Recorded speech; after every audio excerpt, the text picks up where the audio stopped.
पचरा सुनाने जा रही हूँ। आप लोगों को अच्छा लगे तो लाइक और शेयर जरूर से जरूर करिएगा। जब से कि देवी मैया लिहलिया अवतार हो दुनिया बसाई दिहली मैया हमार हो दुनिया बसाई दिहली।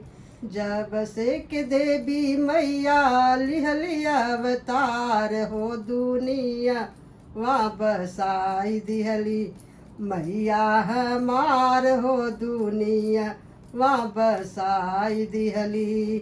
एक हाथ लेहली मैया चक्र त्रिशूलवा हो, एक हाथ लेहली मैया चक्र त्रिशूलवा हो।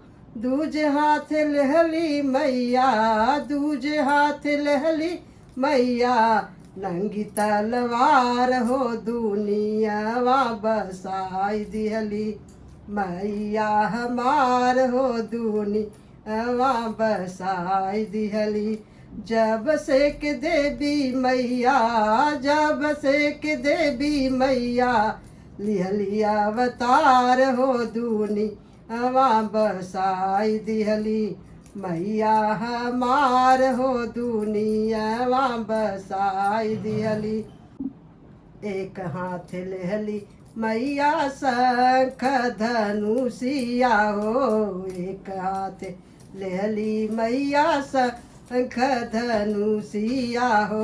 दूसरे हाथ लेहली मैया, दूसरे हाथ लेहली मैया कमल का फूल हो दुनिया बसाई दिहली मैया हमार हो दुनिया बसाई दिहली।